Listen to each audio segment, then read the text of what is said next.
Alright, all operators are on count of 1. Flight directors go for launch.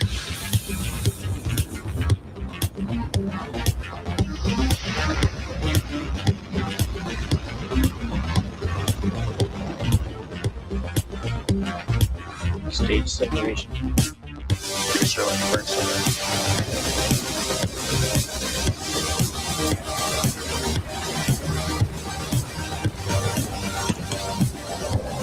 Booster isolated. Starship V3 flying.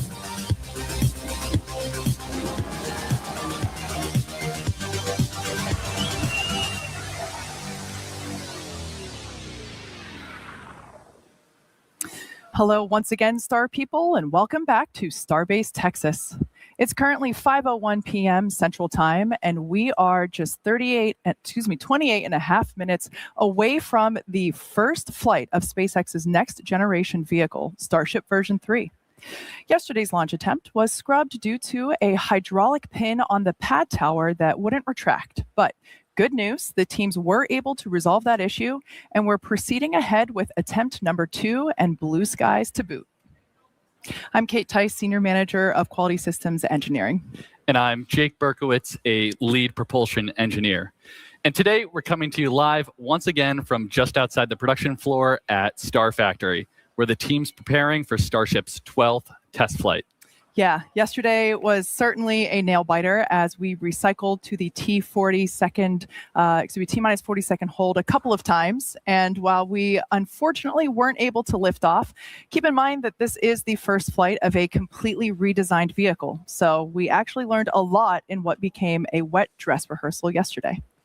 Yeah, that's right. And Starship version 3 has undergone significant upgrades, taking everything we've learned from the previous 11 flights to make a vehicle capable of full and rapid reusability. We're debuting a new launch pad, new booster, new ship, and new engines, just to name a few. Yeah, that's right. And as a member of the Raptor team, I can tell you we're all super excited to finally see the newest generation of Raptor engines, also V3, take flight today. I love that view looking up under the Super Heavy. Now, Raptor and Starship version 3 are designed to enable us to send payloads and eventually people all the way to the moon and Mars. Yeah, and in the meantime, we're planning to put Starship to work on future flights by launching bigger and more powerful Starlink version 3 satellites, which aim to substantially increase capacity in orbit, strengthen the network, and deliver an improved experience for customers. Now, turning our attention back to today, our primary objective for Flight 12 is to put these new redesigns all together in a real live flight environment. From the outside, a lot might look familiar on Starship, but beneath the surface, it's all new. As we've said before, Starship is still a developmental program. What we're doing today is a test.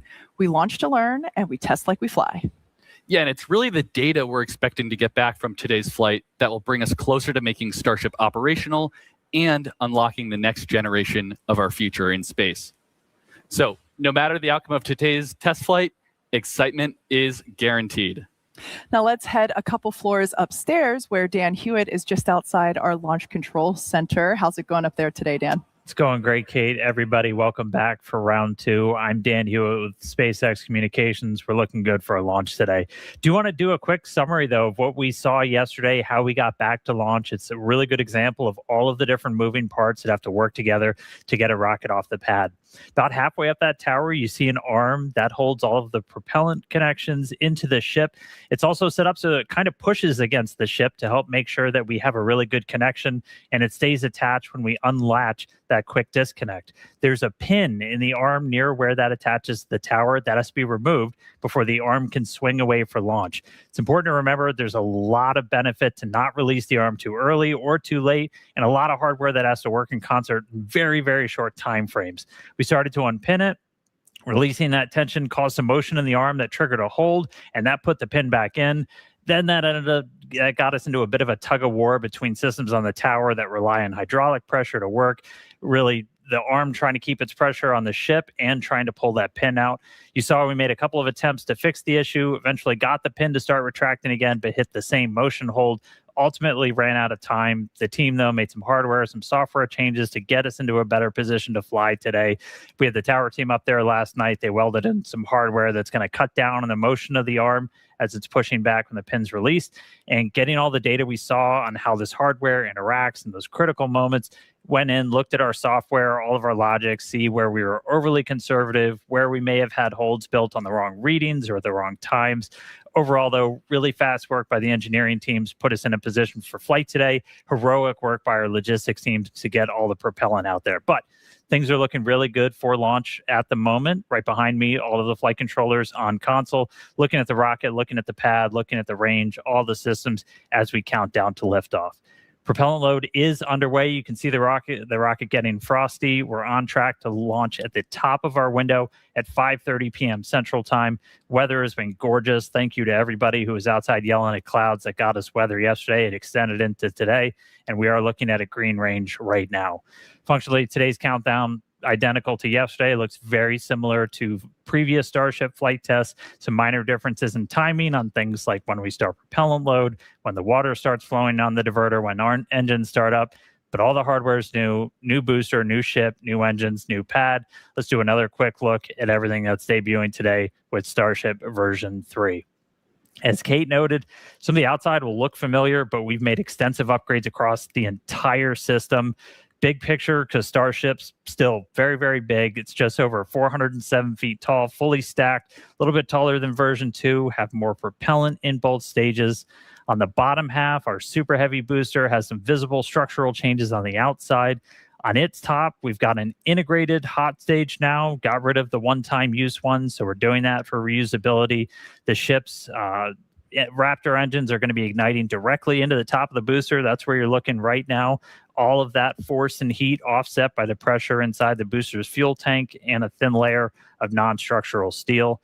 The grid fins on the booster, which we used to steer on descent, went from 4 down to 3, but we made them 50% larger. Higher strength, also use them for lift, and we'll use them for catch on future missions when we bring the booster back. We redesigned the fuel transfer tube inside the booster. That's what's sending all of that massive amount of liquid methane down to those 33 engines, lets us light all 33 at the same time and have faster, more reliable flips. The bottom of the booster looks very different with those Raptor 3 engines.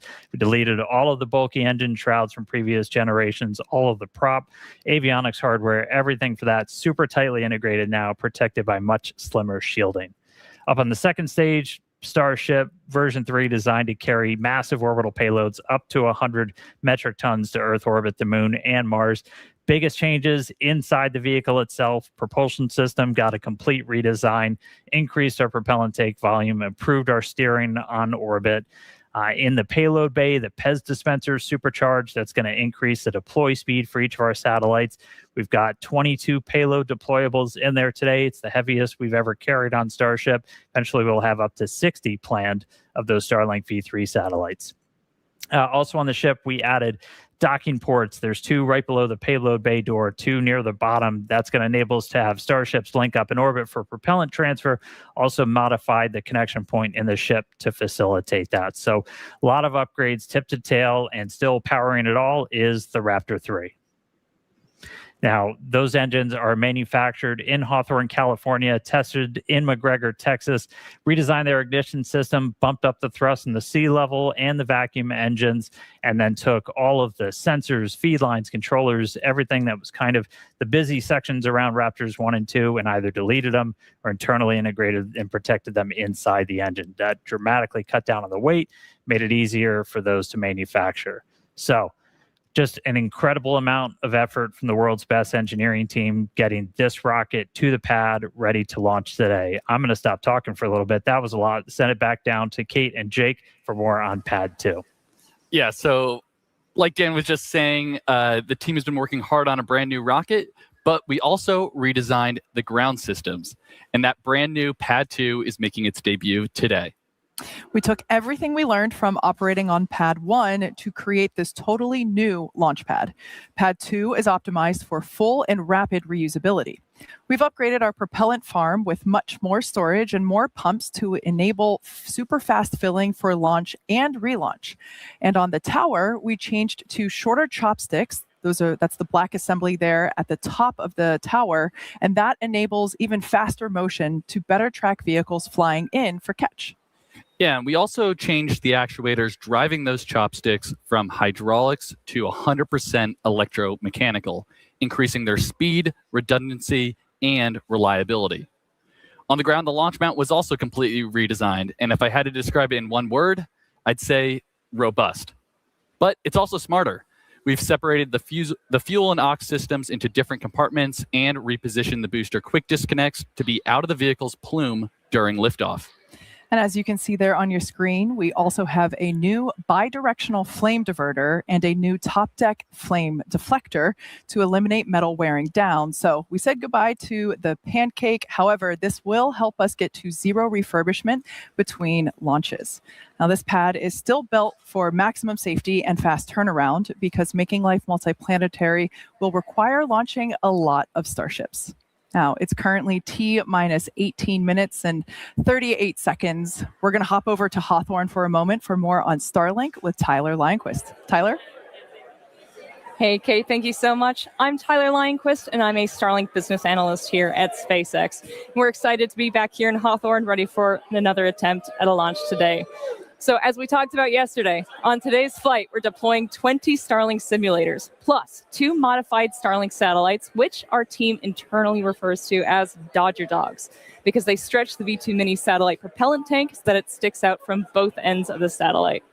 And the Dodger Dog serves as a tech demo between the V2 and the V3 Starlink satellites, and acts as a platform for testing V3 components. Now, the larger V3 satellites aim to greatly expand our network's capacity, while V3 hardware is designed to support faster Wi-Fi and improved broadband speeds for our customers while providing significant capacity upgrades from the V2 Mini. So, in addition to delivering future V3 satellites to the Starlink network, Starship is also planned to launch our AI satellites. And as you may have seen during the TerraFab event in Austin a few months ago, Elon laid out the path to revolutionize cloud computing and AI infrastructure, leveraging the unlimited power of the sun, targeting 100 gigawatts to 1 terawatt of AI computing power annually. And from there, we're looking at connectivity beyond our planet too. Building on the technologies used to connect people on Earth, the Starlink team is exploring using Starlink to enable high bandwidth connectivity around the moon. With a constellation of satellites designed to connect to user terminals on the lunar surface, we could relay data back to our Starlink constellation in Earth orbit. So traditionally, deep space comms have relied on radio frequency transmission. But this new design would use lasers to relay data back to Earth, which can massively increase the bandwidth available to future lunar missions. We currently have thousands of lasers operating in our Starlink constellation around Earth, and deploying that technology around the moon could connect it with hundreds of terabits of capacity. Together, this could provide the connectivity backbone between the Earth and the moon, and enable gigabit connectivity anywhere on the lunar surface, providing data for rovers, habitats, and astronauts, and hopefully some incredible views for us back on Earth too. So all of that adds up to a lot of satellites, but the good news is there's still plenty of space in space. That said, the Starlink team takes space safety extremely seriously and works hard to encourage best practices across the entire industry so space stays open for as many people as possible. In fact, just yesterday, the Starlink team published a new update on Starlink.com to encourage all satellite operators to better coordinate and follow best practices to keep space safe. So for more on safety, go to starlink.com/updates. And with that, let's kick it back over to Kate and Jake and Starbase for today's mission profile. Thanks, Tyler. Now let's dive into the flight profile for today's test. As we've mentioned already a couple of times, there are numerous redesigns making their debut today across the entire launch vehicle. In light of this, we want to keep our learning focused on all of that new hardware and software. So we're running a flight profile that's similar to past Starship flights in order to minimize any new variables. Yeah, that's right. So as always, we start with liftoff, where Super Heavy ignites 33 of those brand new Raptor 3 engines. We power through ascent ahead of hot stage separation, where the booster shuts down all but 5 sustainer engines. Stage 2 then lights its Raptor engines while still attached to Super Heavy, where we see stage separation, debuting the integrated hot stage, directional booster flip, and engine relight for boost back using 33 engines. And after coasting for a few minutes, the booster today will target a landing burn and soft splashdown a few miles off from the coast of Starbase. Ship keeps it going with ascent burn to a suborbital trajectory. Then we'll deploy 20 Starlink simulator satellites and 2 Dodger Dogs, as we affectionately call them. We also plan to relight a single Raptor engine. Next will be re-entry a few minutes later. For the first time in a while, we're intentionally not messing with Starship's heat shield. At that point, we should have some amazing views of the ship's Technicolor re-entry through Earth's atmosphere. If all of that goes as planned, we'll finish the test with a landing flip, a landing burn, and a soft water splashdown in the Indian Ocean. And in just a few moments, thanks to Starlink, we'll be going live to the Indian Ocean and chatting once again with the ship recovery team stationed out there. Yeah, I'm super excited about that. That's going to be totally awesome. But sit tight because first we're going to go to Dan for a quick status check. Yep. Hey, everybody. Good news. Still looking good. Range is green currently. We're expecting another update on that in just about 4 minutes. That should be our final determination. Weather continues to look amazing. Vehicle and pad both looking healthy. We are a little over 80% on fuel, 95 on LOX in the ship. And then a little more than 2/3, it's looking like on booster. So we are on track today, looking good for a launch right now at 5:30 p.m. Central Time. All right, so we're going to do that right at the top of our window. Once again, though, we're going to be targeting to send Starship around the world for a splashdown in the Indian Ocean. We had a really quick check-in yesterday with the Starship recovery team out there on station. They're helping us to maintain the range and a whole lot more. So let's jump back out there once more today. We've got Suren Sunai joining us live from the boat deck out in the Indian Ocean, a couple hundred miles off the coast of Australia. Suren, how's it going, man? Welcome to the Flight 12 webcast. How's everything looking out there in the landing zone? Dan, it's a pleasure to be here. I'm not going to lie to you, it's a little rougher than it was yesterday. Nighttime, it's hard to see the horizon, but we're looking at about 10-foot seas, and we're loving it. But it's rough. All right, what's your guys' primary job out there? I mean, you're out kind of in the middle of nowhere. What are you guys doing? So, like as you mentioned, like it's usually a 500 to 600 nautical mile sail from shore. And our primary goal is as a range clearing group. So like we come out here and make sure there's no one else in the area so the rocket can launch. But that kind of allows us to do our second goal, which is to conduct imagery of the rocket as it re-enters and as it splashes down. We get a lot of other data, but like the primary one is for sure imagery with an ensemble of maritime and aerial-based assets. And talk to us a little bit, because it's evolved over time, kind of humble beginnings of getting those views, to talk us through where we've gotten to now today. Yeah, I think some people know, but like the Markset bots are quite identifiable. That's the buoys that we use. And they were originally used as sailboat racers. And we kind of put them in as a Hail Mary attempt on Flight 5 to get imagery of the rocket as it came down. And we all thought it maybe would have worked, but we were super shocked and really pleased to see all of the buoys pointed right at the rocket as it came down, which was a testament to not only the scrappy engineering we were able to put together, but also the rocket's ability to land right on target. And then since then, we've kind of iterated more and more, and these buoys have become way more robust and have now a lot more data collection materials, not just visual imagery. And as a result, they kind of are the most mature versions they've ever been. And it's really cool because almost all the buoys that we're deploying even now for Flight 12, we just got them off our back deck a few hours ago, are the exact same ones that were used for Flight 5. And I saw a couple of user terminals. How's Starlink kind of playing a role in this entire operation? Dan, I'm not gonna lie to you. If we didn't have Starlink out here, we would be screwed. Like just on like a usual basis of like working, we're allowed to like have calls with each other and like work on documents with each other, send things to each other in like a very timely manner because of the Starlink on the boat. But not only that, each one of these buoys is equipped with a standard Starlink Mini, the one you would just get from like ordering it commercially, and that allows us to not only operate the buoy remotely, but also to get live stream data and telemetry, which is honestly super useful, and I don't think we have another solution for it without Starlink. All right, before I let you go, what's it like? You're out there, and then all of a sudden, Starship appears out of the sky. What's that feel like, man? Dan, I can't lie to you. It feels awesome. Just like being on the boat, not seeing any land for miles and miles, and then hearing the Starship crack down with its sonic booms and watching it breach through the sky. It is one of the most magical feelings on Earth, and really excited to feel that again today. All right, well, thanks, Suren. Good luck, man. Hopefully we're sending a rocket your way real soon. Thanks for joining us in, man. I'm going to send it now back down to Kate and Jake for the latest progress we're making at Cape Canaveral in Florida. Thanks, Dan. Now, if we want to get to the moon and then Mars as fast as possible, there's really only one answer, and it's to launch a lot more rockets.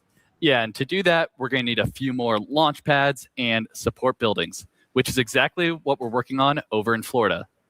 So originally built for Apollo and then the Space Shuttle, Launch Complex 39A has flown 126 Falcon missions since SpaceX reactivated the pad in 2017.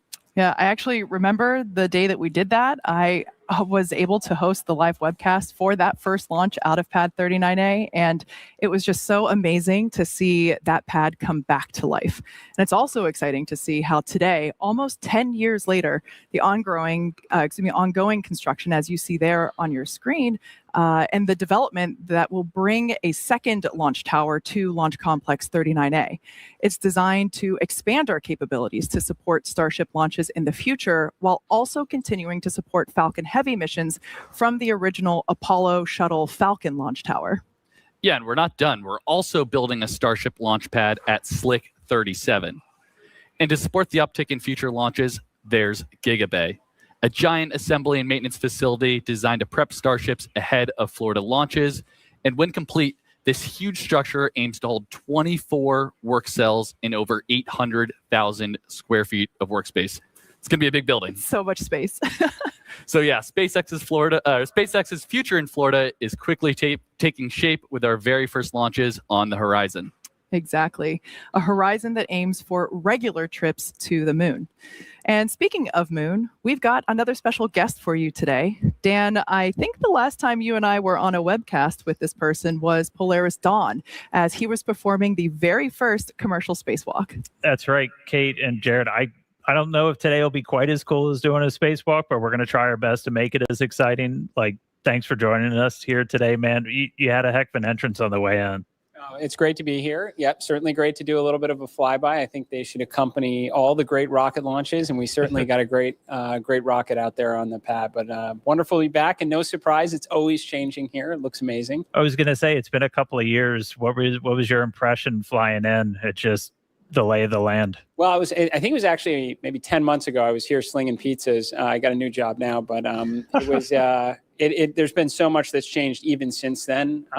Yeah, the facilities look amazing. All the housing that's coming in here, and of course, you got 2 orbital launch pads out there and a rocket that's just looking fantastic, especially from the air. It's good. Yeah, you said you got a new job. It's been a slow start to your first 6 months. I mean, you only sent humans around the moon for the first time since the Apollo days. Bill and I kind of nerded out a little bit. Like that was the last thing I worked on when I was at NASA. So seeing them go was just insane. Like, how's everybody feeling after the success of Artemis 2? Well, I'd say I have the best job in the world, and I certainly work with an unbelievable team. I mean, as you know, that mission was a long time in the making. So I got to show up at the right time to see everybody put all that effort to put it in action. But what a great mission! Those 4 astronauts, you couldn't have had better ambassadors for humankind to the stars. I mean, they really brought us all along for 10 days, and we're getting ready for what comes next. We're going to start stacking Artemis 3. We got a lot of the hardware in the VAB already.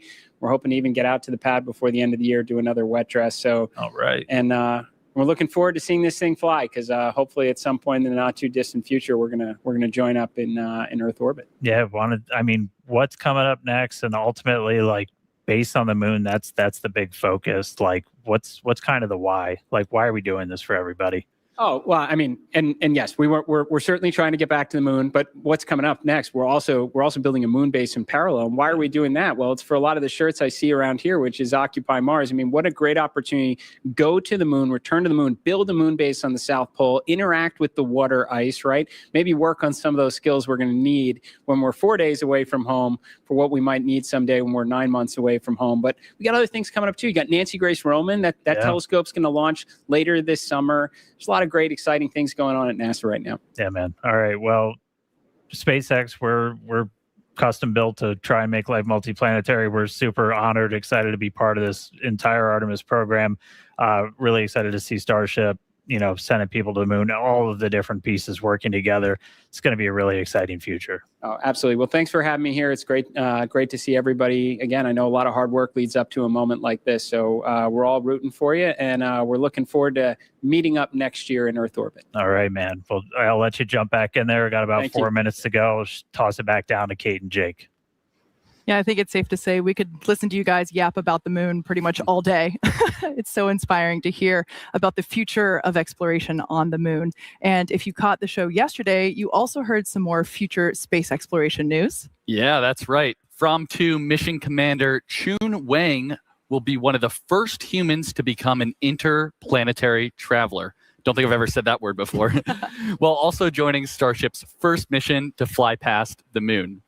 Yeah. Incredible. Amazing. In fact, that Dragon capsule that you saw there was Dragon Resilience. That is the same Dragon spacecraft that Administrator Isaacman flew in both Inspiration 4 and Polaris Dawn. So it's a good one. Now, Dan, we're now coming back into a terminal count again. Anticipation is definitely growing as we proceed towards our second attempt. Once again, this is the first flight. We're aiming to fly for the first time, Starship version 3, massive upgrades across the vehicle that you see at the pad there, as well as the pad itself. The good news is we've had a pretty quiet countdown today. We are looking at a green range still, not tracking any issues with our weather, with the vehicle, or with the pad for a launch. We are now getting into the phase where we're closing out prop load on the ship, and then booster is going to close out in about 15 seconds or so. Once we're fully done with this, you're looking at 11.5 million plus pounds of liquid propellant on board Starship and Super Heavy. We're going to get the pad itself ready, push back all of the propellant that's in those lines running from the farm up to the launch mount, just kind of harden the area and get it ready for launch. We're going to peek inside, hopefully see the engines do a little wiggle as we do our final steering check. That'll happen at T-minus 100 seconds, and then after we get through T-minus 40.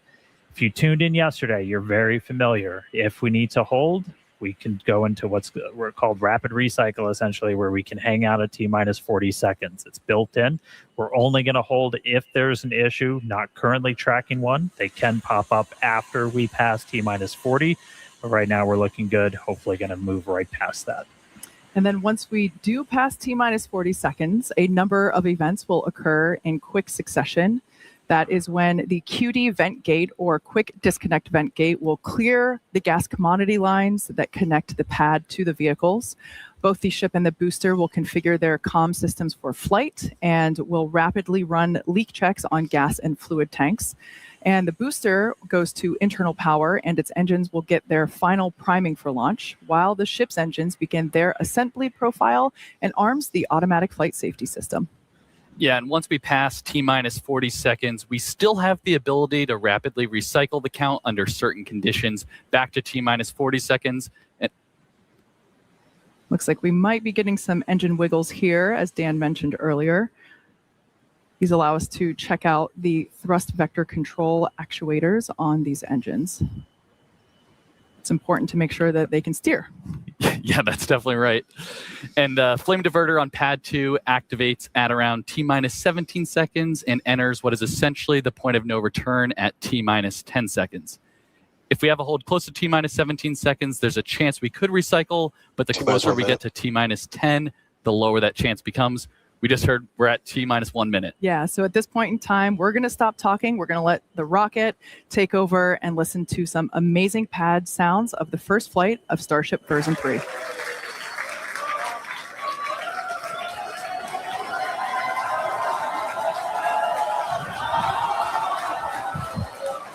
All right, we are holding. We were just waiting for the fuel pushbacks to complete into the prop farm. We did hear that did just complete, so expecting them to reset that hold shortly.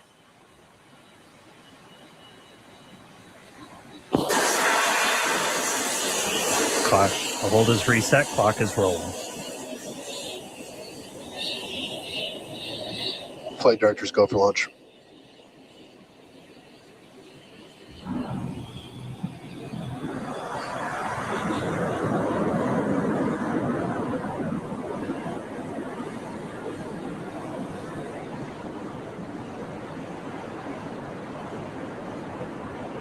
Minus 10, 9, 8, 7, 6, 5, 4, 3, ignition.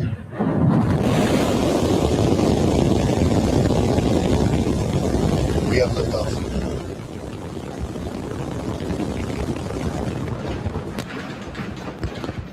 Set you downrange.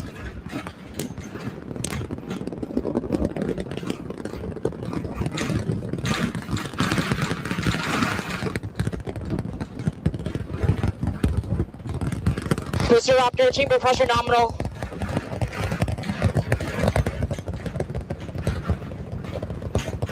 All right, we are T plus 30 seconds into flight. Seeing 33 out of 33 Raptor 3 engines on booster V3. Ascending over the Gulf now, coming up on maximum aerodynamic pressure.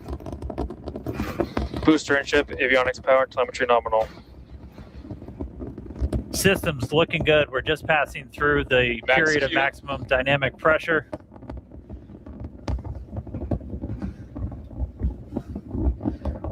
A little over a minute into flight now. Vibrations chilling out here at Star Factory as we continue to watch Starship Flight 12 arc out over the Gulf. The next major thing coming up is going to be hot staging. Booster prop systems nominal. Reminder, we do what's our version of MECO. Most engines cut off, so we're going to shut down all but 5 of the Raptor engines on the booster. And then after that happens, we're going to ignite the 6 engines on ship while it is still attached. We have clamps that hold the 2 together. Those are going to retract inside of that hot stage ring, kind of protect them. Looks like we had 1 of the engines go out, still flying on 32 of the Raptor engines. But again, once we get the hot staging, those 6 engines on the ship are going to ignite. We're going to do it in a little bit different of a sequence on version 3. Essentially, those 3 RVAC engines will ignite first. Almost immediately after, just 1 of those central engines is going to ignite. And that's going to give the booster a bit of a kick, sending it in a known direction, followed shortly after by the other 2. We're through MECO. Need separation.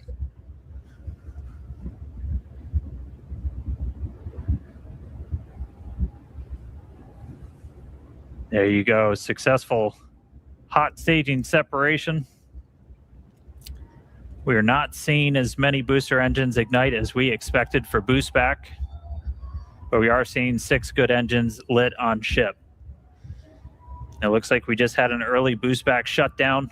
Again, a reminder, the booster was planned to essentially head into the Gulf for a splashdown, but it has shut its engines down early on into boost back. And we just see 1 of the RVAC, so we're now running on 5 engines on ship. We do have engine out capability, so it's going to continue into its ascent. You got booster on the left there, ship on the right. Ship avionics power Again, and we are telemetry not nominal. planning on bringing the booster back for this flight, as this was the very first time.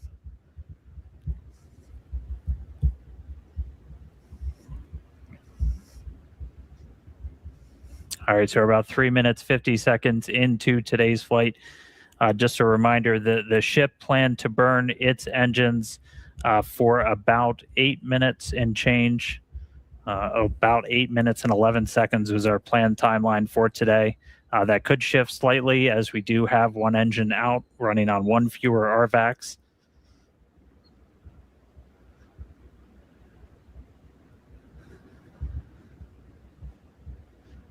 Again, continuing to watch. So booster did not complete its boost back burn. We did not see all of the engines ignite that we expected.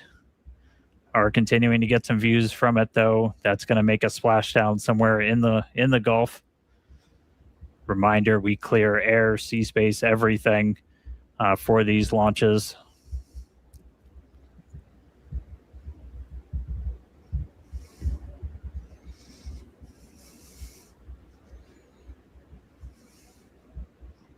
All right, so we are coming up on T plus 5 minutes. Ship continuing to fire 5 of the 6.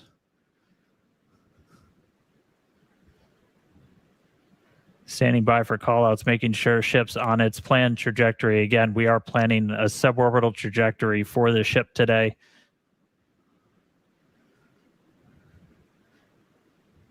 Booster giving us some views as it continues to make its way back down towards the water. All right, so a little over 5.5 minutes in flight. Kate, Jake, you guys with me? Looks like booster's starting to come in hot. Yeah, we had the opportunity to stand outside to watch launch, and wow, that was incredible.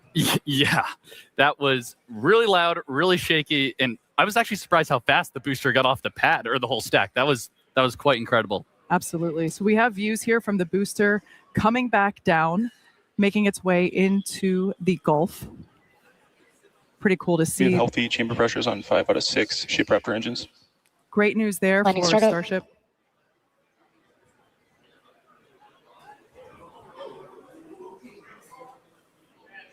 Once again, we were not going to bring the super heavy booster back to the tower. We were planning on having it land in the Gulf.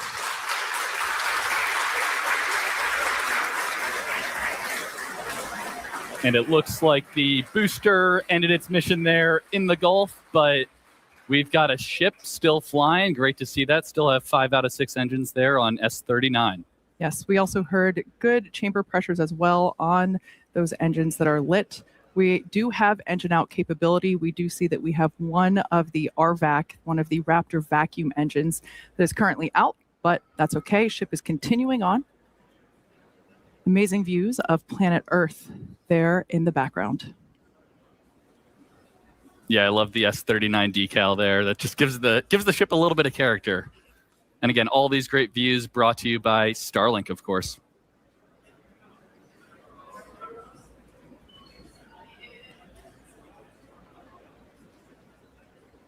Yeah, obligatory shout out to the entire Starship avionics, camera, electronics team. Did a whole lot of work to get these upgraded cameras. A look inside of the ship skirt, you can see those 3 center engines ignited. The RVACs continuing to fire as well. We did see at least a couple engines fire up on booster for that landing burn before we lost contact with it. We should have just a little over 20 seconds to go. We'll see if the burn extends a little bit for the engine out. Essentially, you can run your engines a little bit longer or throttle up a little bit more to account for the one engine not being lit. So right now we are standing by for SECO.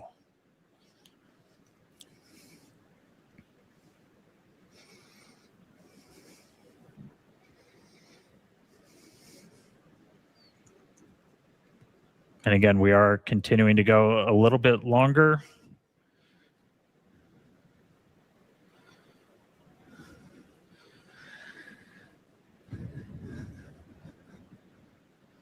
Five engines still burning on ship.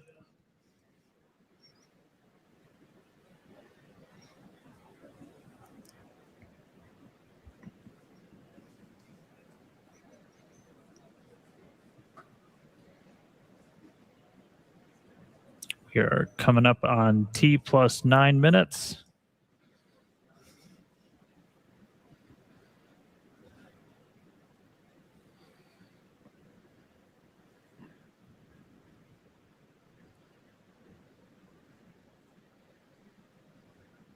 And starting to see shutdown.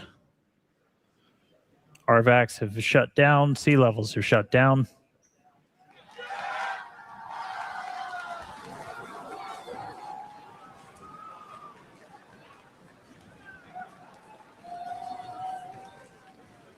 Seeing if we can get an update on the ship orbit insertion, but we have shut down again. We did run longer as we were engine out. We were flying with 5 of those 6 Raptors pretty much the whole time. Ship FTS is saved.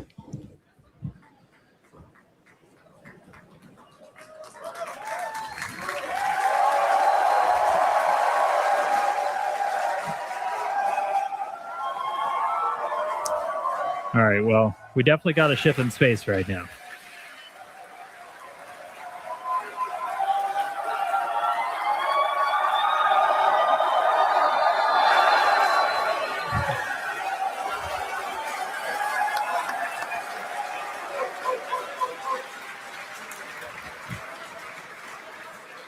As you can see, the teams are incredibly excited to see Starship there in space. We are awaiting the call out of nominal insertion. So we're going to stand by for that. We can see the flaps moving here, actuating.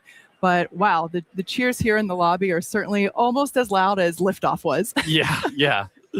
Man, a lot of action going on. And, you know, we said at the top of the show, excitement guaranteed. And we're only 11 minutes in. We still have a lot more to go here on the mission today.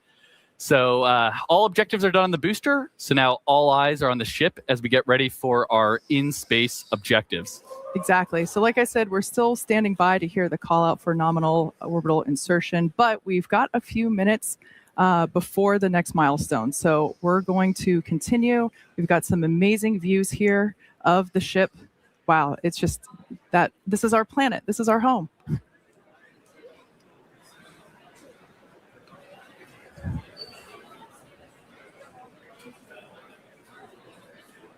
As a reminder, the objectives for ship today not only included the separation that we saw, but we're also planning to deploy 20 Starlink simulator satellites, as well as 2 Dodger Dog satellites. That's what our internal teams refer to as our newer satellites. We saw a preview of those earlier. We should see those deployments here in a little bit. We're also hoping to perform a relight of a Raptor engine as well.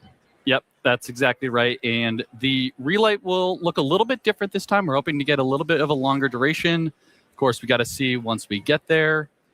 And that relight won't actually be changing our orbit necessarily, but we're doing it more so as a technology demonstration.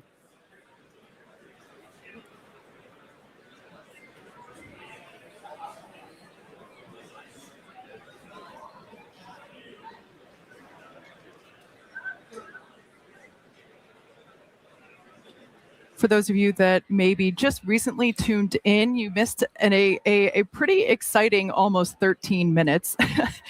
We had a liftoff pretty much on time, almost right exactly at 5:30 p.m. We did have a brief hold at the T-minus 40-second period, but we were able to proceed through that, and we saw a gorgeous liftoff. Jake and I were able to stand outside and witness that with all of our colleagues, and what a moment. I'll tell you what, it is a heck of a lot louder out here than it was at Ad Astra. Absolutely. And a couple things I noticed on the way uphill today on the ship. So obviously it looks like we lost one of the RVACs on the way, but that is a good way to demonstrate our potential engine out capability there. So Exactly. I think we actually saw the 3 gimbaling engines kind of gimbal over a little bit to compensate for that offset and thrust. So that was really cool. That's something I know the team's been, we've analyzed that since Flight 1 all the way back. So it's something that we've thought about quite a bit, and it was kind of cool to see it in action in real life today. Yeah, absolutely. If you couldn't tell, Jake is on the Raptor team. Yeah. But one non-Raptor thing I noticed also back on the when we had the shot of the aft flaps, it's a little weird. We have tiles on the leeward side, so not on the side where we're going to see heating. And you might be asking, why are we putting tiles there?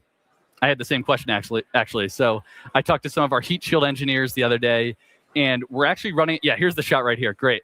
So the fact that we're seeing all these tiles still on the flap right now is really good, because that actually was one of our experiments where we wanted to test different connection methods on the way uphill on ship. So actually ascent.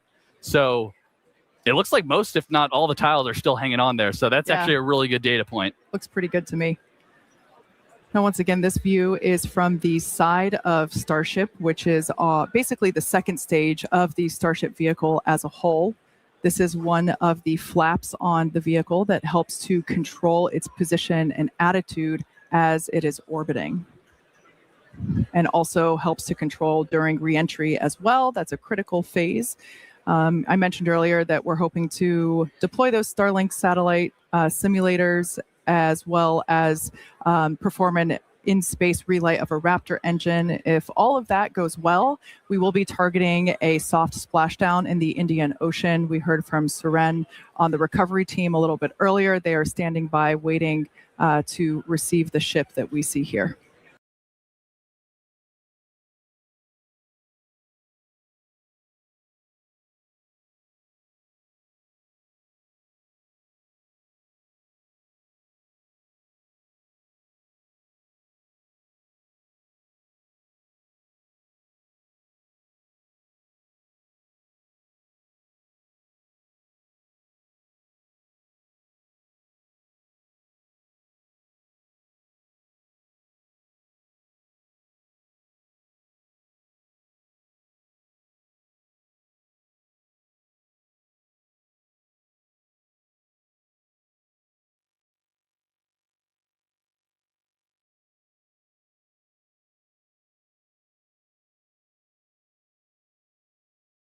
Now headed towards the other side of the planet, and then a splashdown in the Indian Ocean.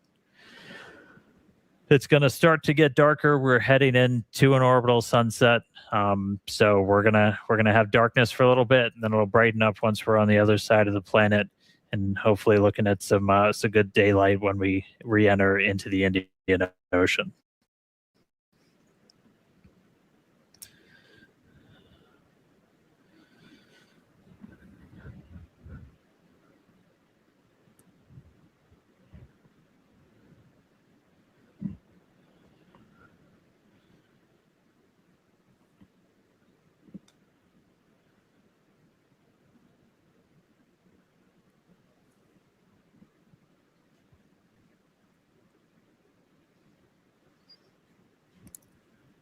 All right, so we're a little over 17 minutes into flight. If you're just now catching up with us, we did see a liftoff right at the top of our window.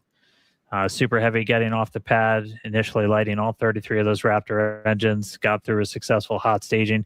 Initially lit 6 engines on ship, had 1 RVAC go out on the way uphill, but still able to make it into space. And right now we're trying to see if we are going to get into payload deploy still.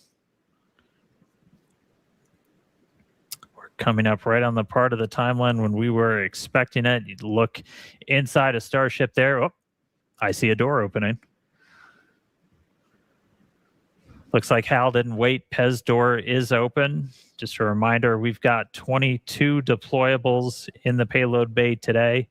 20 of those Starlink mass simulators, and then 2 are Dodger dogs, so we like to call them internally. setting up their modified V2 Starlink satellites. Those are going to be testing a bunch of components that we're planning to fly on Starlink V3, and we've also got them outfitted with a number of cameras for another tech demo that we're trying out on this flight.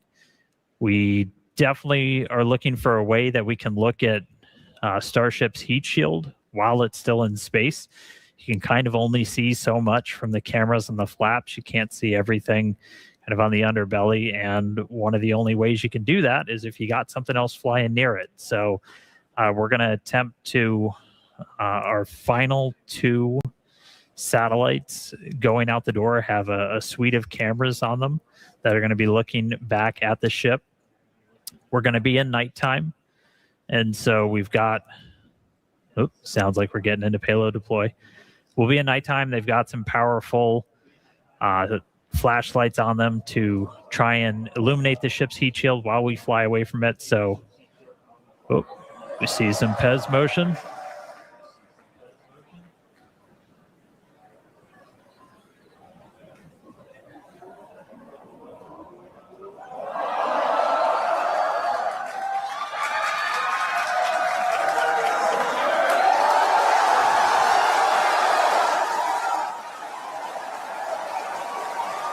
Pew, pew.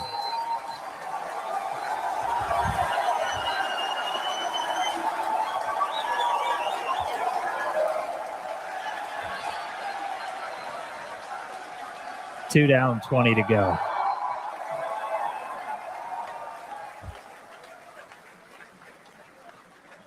As a reminder, that's one of the things that we upgraded in version 3, kind of gave a little soup up to the PEZ dispensers, so those satellites going to move out a little bit quicker than they did on previous Starship flight tests.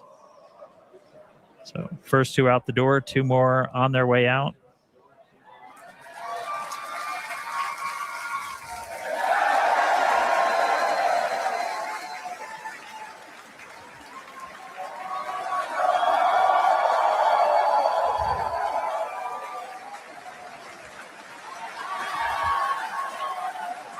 All right, 4 down, 18 to go.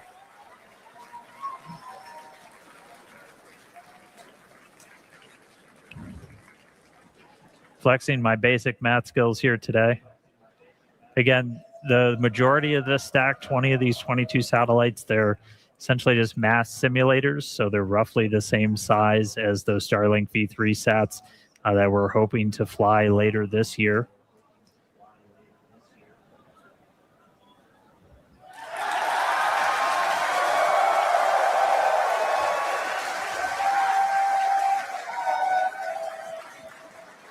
And from this top-down view, so you're looking down at the stack, those 2 satellites you see on the very top, that they'll look very different. They've got solar arrays. They've got a bunch of other deployables on them that we're going to be testing out that are going to be V3 tech, and they've got 3 engineering cameras and then 1 other camera that's hopefully going to be giving us some views of Starship in space. But we will see how that works. Again, this very much a tech demo. We're going to deploy those. The satellite's going to kind of try and turn everything on, look back at Starship. And the primary reason we're trying to do this is to get some views of the heat shield.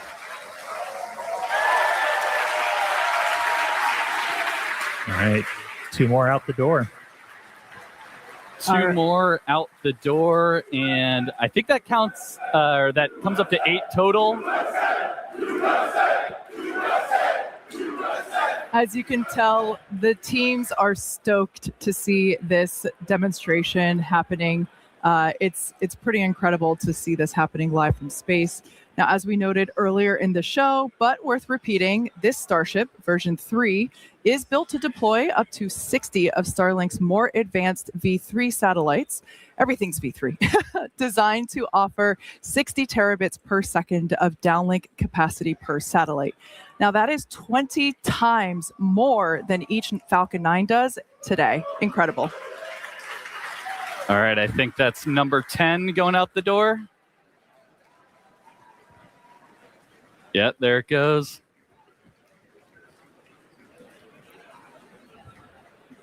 So yeah, the camera view you have on your left screen there is basically right at the bottom of the payload volume. So the kind of dome-shaped structure you see there that's actually the top of the fuel tank. Then the camera view that you have on the right is an external camera that we have positioned so that you can see basically the light through the open PEZ dispenser door that you see. That's that sliver of light. And we can see the Starlinks here deploying as each one comes through.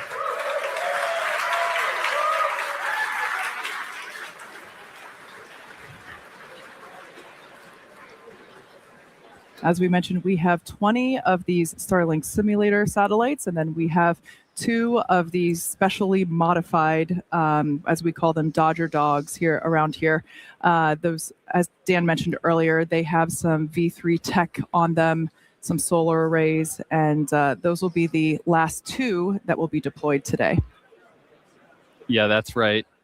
And seeing this, as I think Dan called them, turbocharged or supercharged PEZ dispenser, it's definitely coming out much faster than our previous flights. So that is really good to see.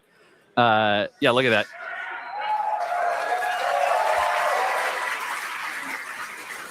And especially once we, fill Starship up all the way with around 60 or so of these Starlinks, being able to deploy them fairly expediently, is going to be important for designing the overall mission profile. Yeah. Now, fans of Starship may know that Starlink enables lots of unprecedented views, both from space, as we see here, and on Earth. In addition to the dozens of cameras on Starship itself, we also have mobile Starlink camera kits deployed in the Indian Ocean. Yes, Starlink also connects our aerial cinematography units on the ground at Starbase and at other strategic camera spots around Texas. It's all part of how it all comes together to tell the incredible story of Starship both on and off planet. Yep. All right, we're getting low on the stack. It looks like we got 2 more of those simulators to go out, and then it will be time for our Dodger Dogs, those modified Starlink satellites. Just a couple of updates while we continue to watch Payload deploy. Did get confirmation we're going to be skipping that relight of the Raptor engine, just due to everything that we saw on the way uphill. Those sea level engines, we're going to use them for a landing burn, though. They are still capable to be used for that. So we'll still look to do a controlled landing in the Gulf, but no in-space relight.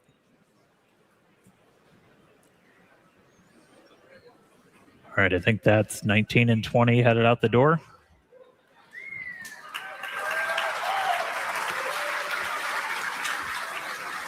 And then coming up are our Dodger Dogs. So these are modified V2 Starlink satellites. We do have a number of cameras on these that are going to attempt to look back at Starship. We're not going to get this video in real time, but we're going to try and turn it around if we do get some video down. So don't worry, if we get views of Starship from these satellites, we will be sharing.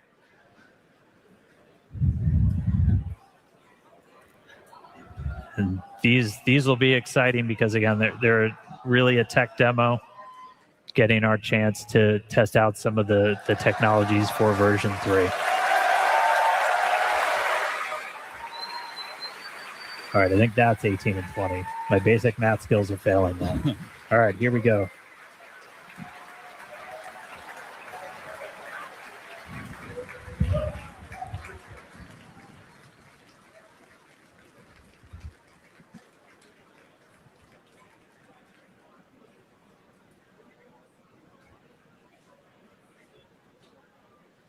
We're standing by for Starship, basically to serve the first Dodger Dogs to low Earth orbit.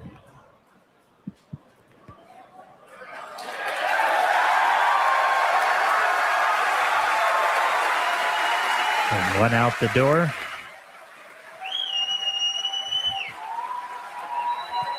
In this view, you can kind of see on the right side of the satellite, you see some bright white spots. Those are our flashlights. Beneath them, the camera is going to attempt to look back and image Starship's heat shield as it flies slowly away from the vehicle. And there it goes.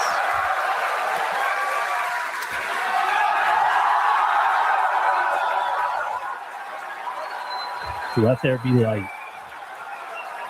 Yeah, it almost looks like the light is just shining right at us there.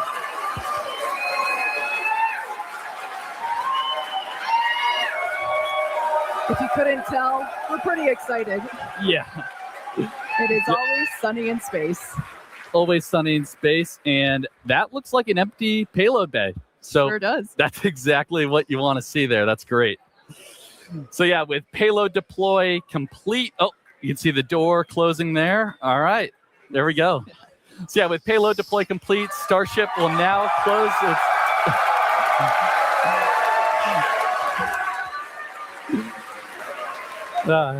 Starship, we closed the payload door, and we're going to continue to coast around Earth all the way to the Indian Ocean.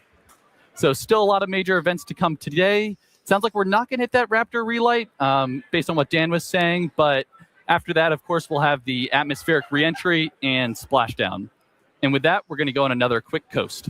So sit tight, enjoy some amazing space views and the space jams, of course. And we'll be back in a few minutes for Raptor relight. Excuse me, not for the relight, but we'll be standing by for atmospheric reentry.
All right, so surprise. Looks like our cameras did work. We've made contact with both of those satellites. We're going to roll that back again.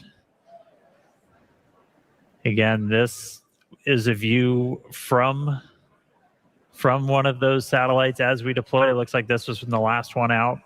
Flashlight turning on, taking a look at Starship in space. The way this system is set up is the satellites are essentially recording it, then making contact with our Starlink constellation, and then transferring that video back down to us on the ground.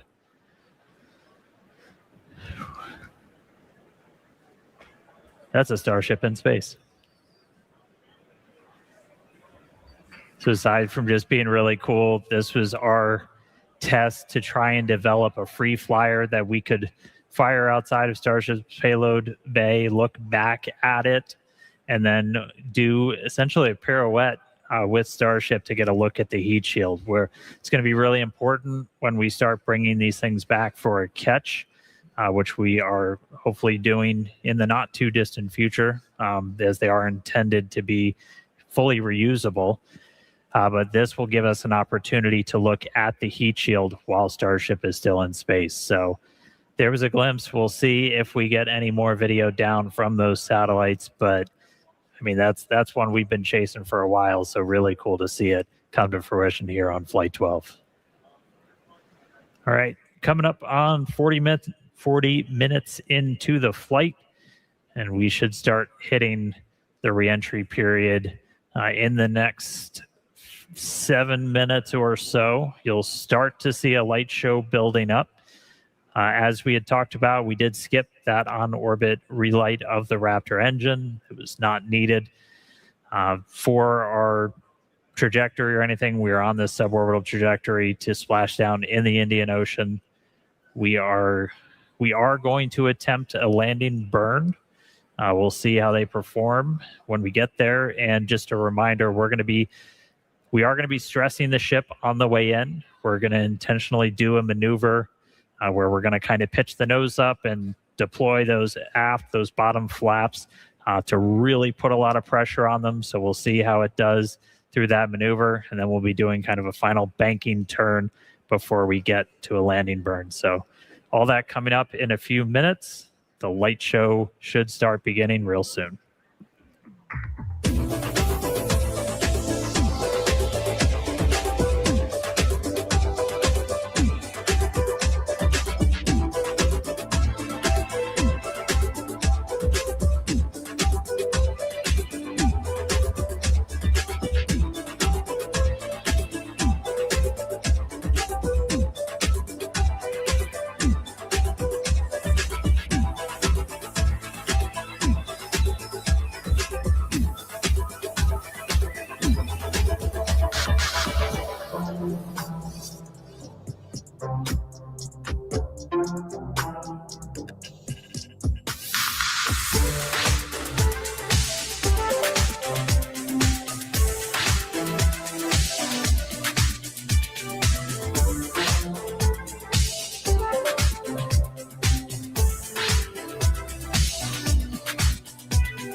Welcome back to Starship Flight 12, the first test flight of Starship version 3.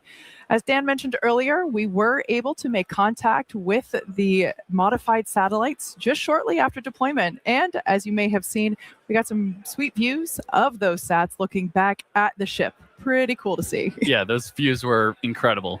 Now, as you see on your screen, currently, the ship is re-entering the Earth's atmosphere. This is the plasma starting to build up on the exterior of the vehicle. Now, we do not plan to recover the spacecraft today, but rapid and reliable reusability is the ultimate goal. Yeah, that's right. And re-entry is a critical phase of flight, and we need information on how the ship's systems perform. Re-entry is an extremely demanding portion of flight where we essentially have to scrub all of the energy we use to launch the rocket back off in reverse. So the 18 million pounds of thrust that we had off 33 of those Raptor engines. Just a little. Just a little. We're now, and then another, several minute burn on the ship. We're now basically undoing all that energy here via aerodynamic braking, essentially. And of course, Starlink is a big part of it, as that's what allows us to actually gather this data and show these live views. And again, the data gathering is really the main reason why we're doing these flight tests. So Starlink provides us just one more path to collect that data that ultimately allows us to rapidly iterate Starship's design. Now, if ship manages to make it all the way through re-entry, we'll collect valuable data on the spacecraft flying through the Earth's atmosphere at these hypersonic speeds, which is basically more than 5 times the speed of sound. Now, we do anticipate that it might be a little bit of a spicy re-entry, so we'll see how far we get. Re-entry is typically a portion of flight where we don't have communications with the spacecraft because it's re-entering at or around orbital velocity, roughly 8 kilometers per second, or for those of us that think in other units, roughly 5 miles per second. At those speeds, the spacecraft is moving through the atmosphere, and it creates that plasma field that we saw forming around the vehicle. Yeah, and although the plasma looks really cool, it does distort some communication frequencies. So it's not uncommon to experience brief blackouts in communication. Of course, thinking long-term here, Starship is designed to land on Mars where there are no runways or other humans to help out. That's why we're going with the propulsive landing instead of a more traditional means like parachutes. Propulsive landing, not only, again, is it more cool, but it enables a more rapidly reusable rocket. Yeah. Now, we should hear some call-outs as the ship makes its way back to Earth. When we hear entry max heating and entry max Q, that means the ship has made it through the maximum heating and aerodynamic loads that it will experience as it returns. So if we make it through those, we're doing pretty well. Yeah. And you can see in the bottom left right now, we're at 23,500 kilometers per hour speed. That's just a crazy number to think about. But as we keep progressing in the mission, we are going to hear a call out when the ship is transonic and then subsonic. So transonic refers to the period of flight where the velocities of airflow surrounding and flowing past the vehicle are concurrently below, at, and above the speed of sound, kind of in that Mach 0.8 to 1.2 range.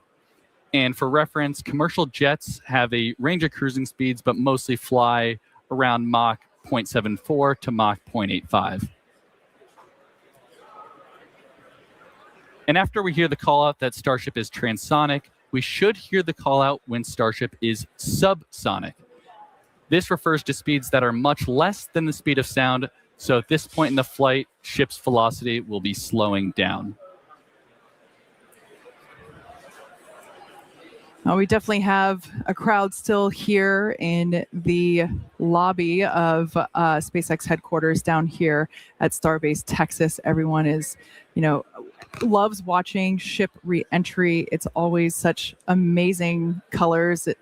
This must be what it feels like to be one of those praying mantis shrimp. I can't remember exactly what the name is, but the ones that see in billions of colors. This is the closest I feel to being one of those. Yep. I think one other thing that's cool to point out right now is look in the bottom right. You can see where we are on a globe there. We're squarely in the Indian Ocean already, and we've only been flying for 53 minutes. Yeah. So pretty crazy. We went all the way from Texas to the Indian Ocean in less than an hour. Yeah. She flies pretty fast. She flies very fast.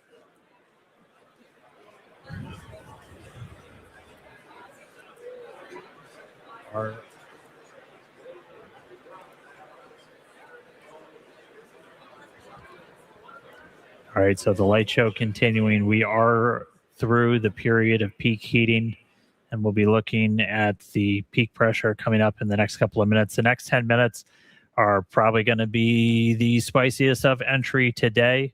As a reminder, we are going to be doing some stress work on this ship where we're going to do a maneuver where we kind of kick the nose up to fully deploy those aft flaps to really get a good test of the structural strength of that part of the ship. We did that on one previous flight test on version 2. We're going to try and do that today.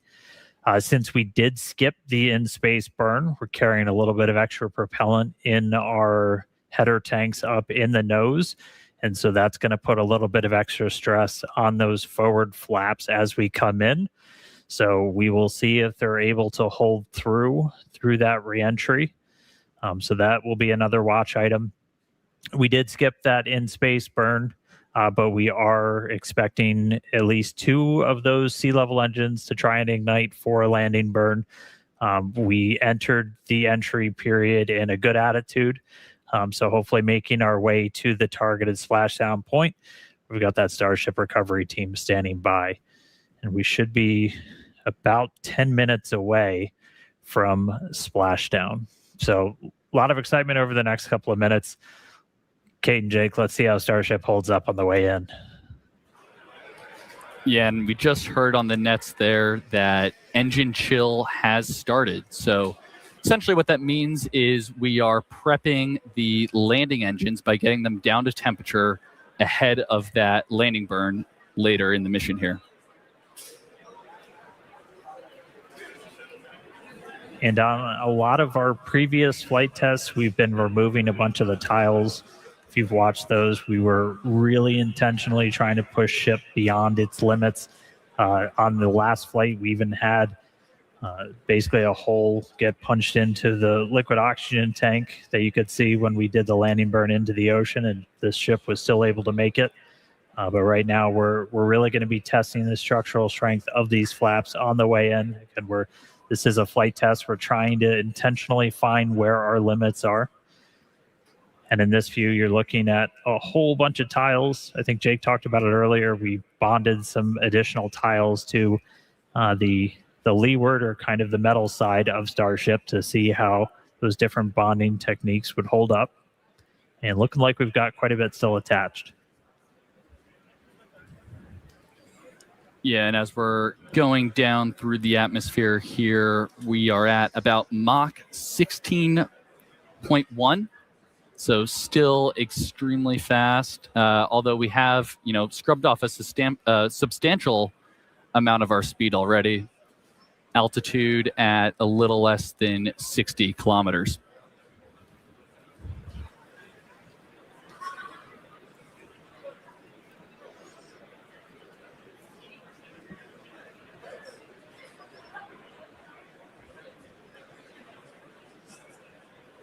All right, we're about 8 minutes away from our targeted landing and splashdown time. Again, this is when the ship's going to start really Ship getting is put approaching through the ringer. end of the peak heating region.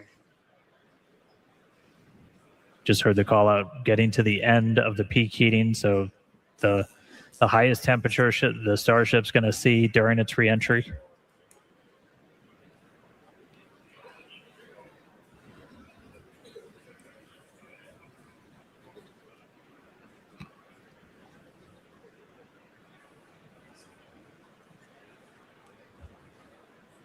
This camera angle changes as it is attached to the forward flap on Starship. So we're actually experiencing the articulation of that hardware, helping to steer the ship down for its precise landing in the Indian Ocean. Yep, that is just a really cool, kind of cool piece of perspective there. I know some people say it makes them a little seasick, but I definitely love it. It makes it feel like you're really riding along with the ship on the way down.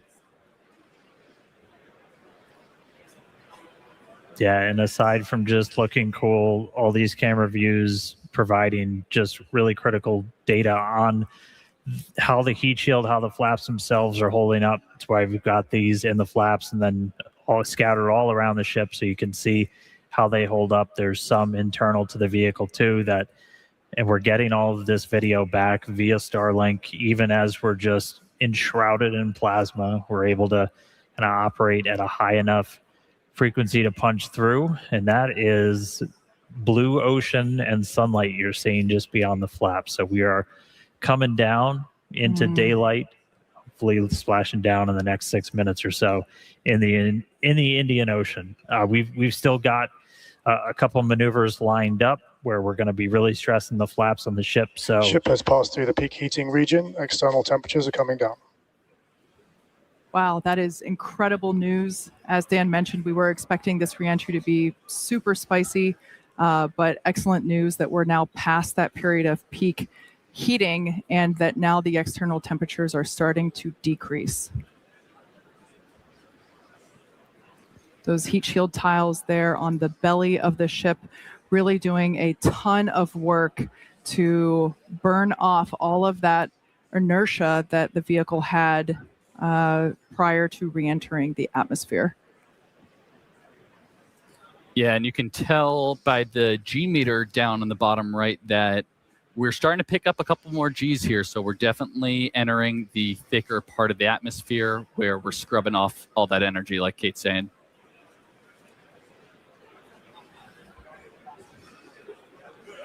all right, just about 5 minutes or so to go. We're coming up shortly on the the maneuver where it's affectionately called the flap slap, where we're going to kind of pitch the nose up on the ship, and you're going to see those aft flaps, the ones in the very bottom, fully deploy. Ship is at peak dynamic pressure. And we're now at peak pressure. Ship flap load test has started.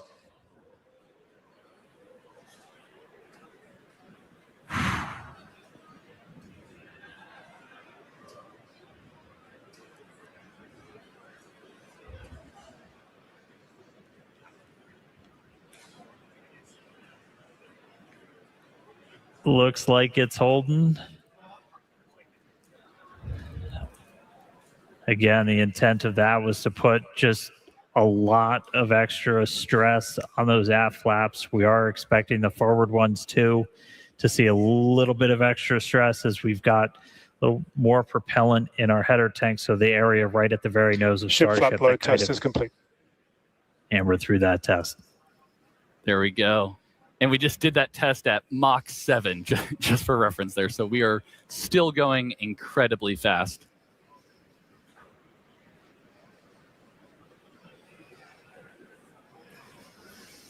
All right, we are just about 3.5 minutes or so away from our targeted landing burn. Again, we're expecting to try and see 2 of these Raptor engines light for the landing burn. Normally we plan for 3, but we're going to give it a try with 2.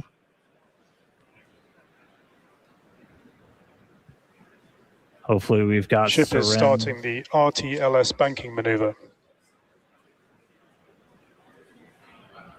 And that right there, so we're starting a banking maneuver, and essentially what that is when we come back to Starbase, or when we plan to come back to Starbase, the trajectory is designed so we'll essentially swing out over the Gulf and do a swoop maneuver to then come back to the towers for catch.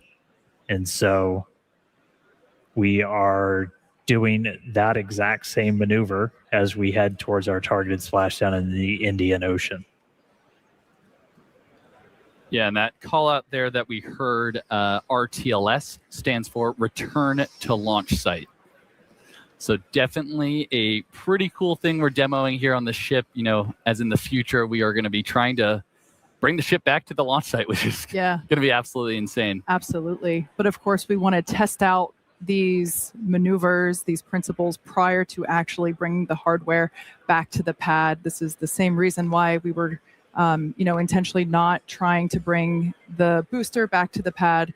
So we're trying all these things out in this developmental phase of the vehicle, and really proving what a test flight is. Absolutely. Dynamic pressure is coming down. All right, we heard there dynamic pressure coming down, and I'd say we're in a pretty good bank right now. Yeah, executing the power slide. We're about 90 seconds away from our anticipated landing burn. Clouds coming up, pretty sunrise on the other side of the planet.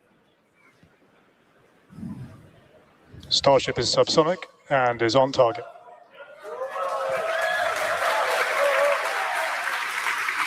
The crowd here reacting to that call out, letting us know that we are on target for this precise landing in the Indian Ocean. This will once again be a soft splashdown. We should get some pretty cool views from the recovery team who we chatted with earlier. They are standing by to receive this ship. Once again, this is the first flight of our completely redesigned Starship version 3. Yeah, and if you remember the suborbital flights from a few years ago, this is very much the same regime that we're in here. So we're sub 15 kilometers, executing what we call the belly flip maneuver. Yes, serial number 8, the first belly flop. I remember it well.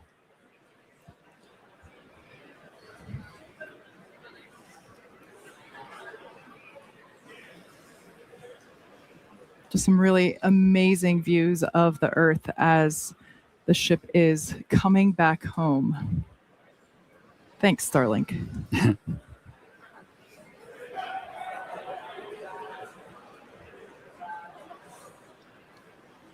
Yeah, you can see the aft flap there making minor corrections. Starship is turning for final approach to landing site. Look at that turn. There we go. Minor corrections and a full turn. Yeah, Starship doesn't fly like an airplane. It's a lot more like a skydiver. Full belly flop on the way down, using those flaps similar to arms to help change the path of the air over you. Coming up real soon. Again, going for a landing burn, trying to light 2 of these Raptor sea level engines. Landing burn startup. Landing burn startup. 2 engines lit.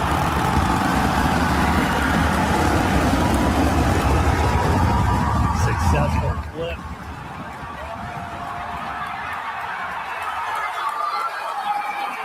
Buoy cam Starship is testament. landed. Good shut time.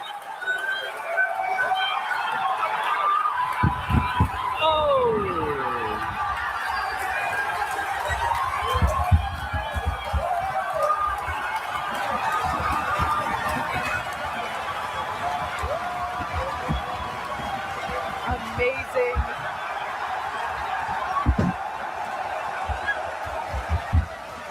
That ball of fire is exactly what we wanted to see for the ship today. As weird as it may sound to hear, but it is the truth.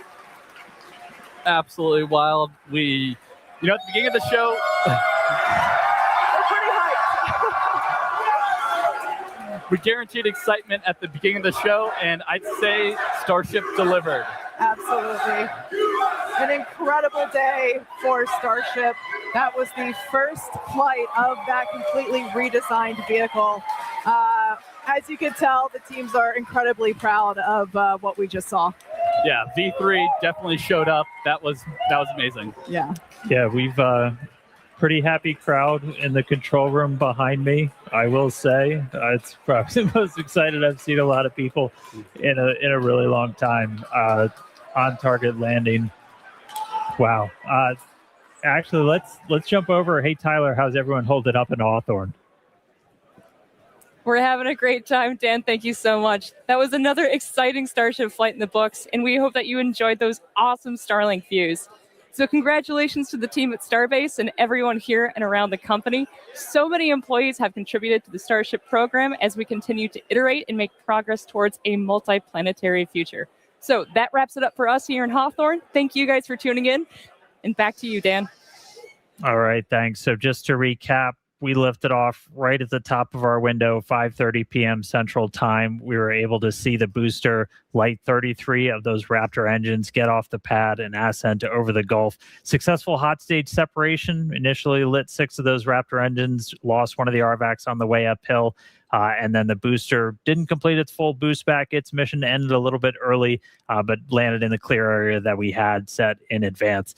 Once we were on orbit with ship, we were able to get through our payload deployment, 22 satellites, the 20 simulators, the 2 Dodger dogs, which successfully turned on cameras. We'll see if we got any more views from those. So obviously stick around.